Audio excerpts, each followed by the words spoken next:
Greetings, my beautiful lovelies. It's Emmy. Welcome back to another Hard Times, War Times episode where I explore food and recipes from times of hardship and war.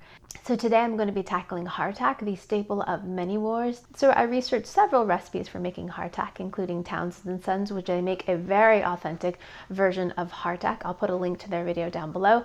So my recipe is going to be adapted from one that I found in the Washington Post, from a book entitled A Taste of War, A Culinary History of the Blue and Gray, written by William C. Davis. And in it, he describes how Union soldiers actually described hardtack as jawbreakers or worm castles. Delicious. So hardtack is basically very thick, kind of hard crackers that were consumed just dry, but oftentimes dipped because they were just so hard. It was relatively thick because it needed to have some structural integrity in terms of like portability. You didn't want just a pocket full of crumbs, so it needed to be hard and solid. And it was made very, very simply, usually of 3 ingredients: flour, salt, and water. So let's go ahead and get started. So the first thing I'm going to do is grab a mixer. Now, this is not what they would have had circa the Civil War, but this is what I have, and that's why this is an adaptation. I am really more interested in the taste test portion, although the making is quite interesting. I really want to know what this tastes like, so using a little bit of modern technology I think is excusable. 5 cups of flour. This is just all-purpose flour. So I've actually had a modern version of hardtack. It's called pilot bread, and it's still eaten in Alaska. I tasted it in my Emmy Eats Alaska video, and I'll put that link down below and up above if you want to see me taste it there. 1/2 teaspoon of salt. So this is going to be a very stiff dough. We're only adding about 1/2 to 3/4 of a cup of water. We're just going to kind of eyeball it. We don't want it to be completely dry, but we also don't want it to be sticky.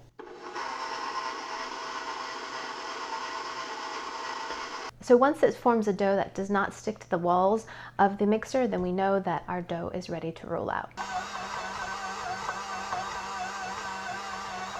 So here's the dough out of my mixer with an additional 1/4 cup of water. Now what we're going to do is, on a floured surface here, I always pick the best colors to wear when I'm dealing with flour.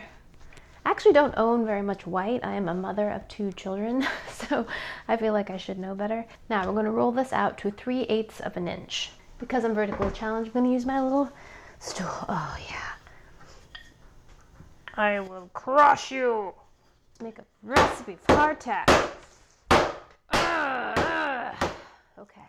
I've gotten my dough rolled out to about 3/8 of an inch, and it's probably about maybe 14 inches by 14 inches in diameter. Traditionally, these are about 3-inch squares, so I'm going to use a little template here, just a little piece of cardboard to cut these out. You certainly don't need to do that, but I want my hardtack to be square. And I'm going to use my bench scraper to cut the squares out.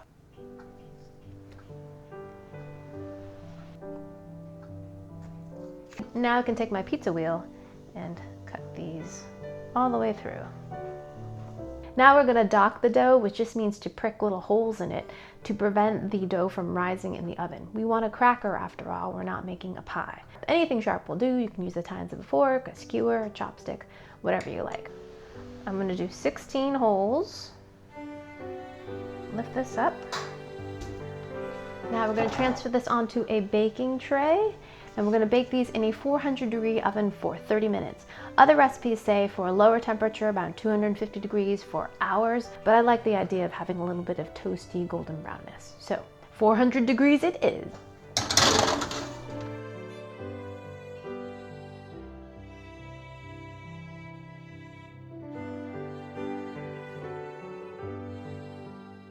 And here is my finished hardtack. I put them onto a rack to allow them to finish cooling. I had to extend the cooking time on this for about another, I would say 20 minutes to a half an hour. Mine are a little bit on the thick side, and I wanted to make sure that these were completely dried out, but they look great. They have a nice little golden color. The bottoms have a little bit of goldenness on them as well. They're definitely lighter, but they're still quite dense, and they sound very hard. Can you hear that? So let's give the hardtack a taste. Itadakimasu.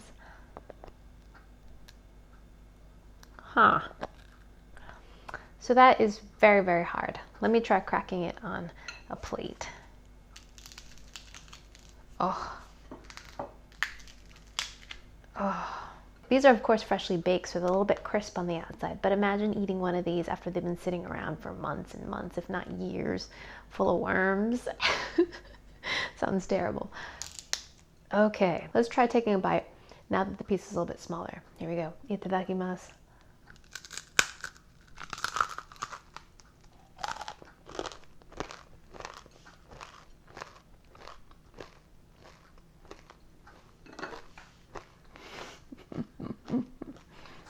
Winston, I'm sure you're everywhere.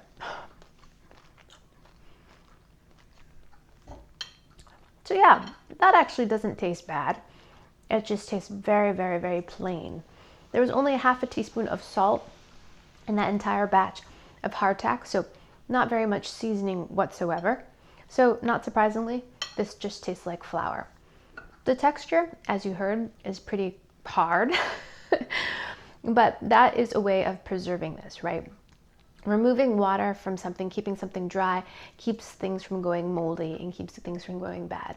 That's why we have desiccant packets in beef jerky and snacks and treats, because we want to remove as much water as possible, because mold and bacteria grow in nice and moist environments. So, having said that, that probably still doesn't prevent little critters from nibbling on your hardtack. Also, we want it to be nice and hard because we want it to travel well. If we just had a bag of flour, of course, that would make a mess. If we had crunchy, thin crackers, that would make a mess as well. Hardtack is all out of practicality. So hardtack doesn't taste terrible, it's just not very tasty. There's not a lot of flavor, there's not a lot of seasoning, there's not much going on here except some calories from the flour. So from what I read, the most common way to eat hardtack, particularly during the Civil War, was with a cup of coffee. And I'm just gonna dip this in there. I'm gonna hold that in there for a while. This is just black coffee, no sugar, no milk, nothing, just coffee. Okay, let's try it now. Oh.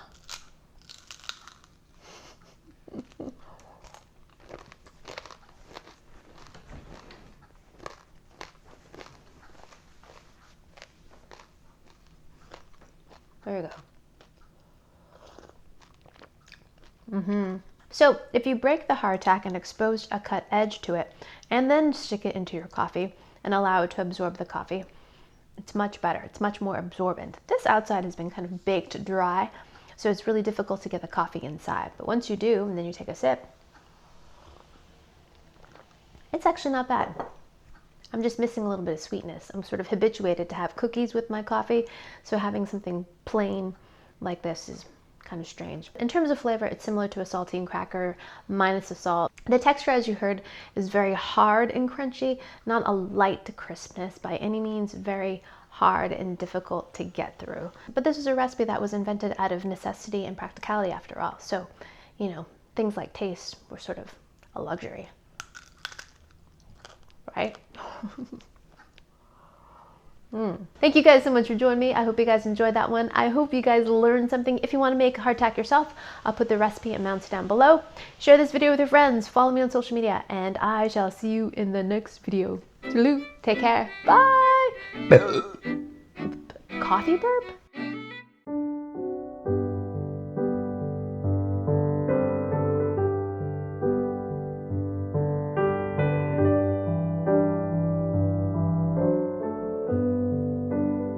Hardtack is hard.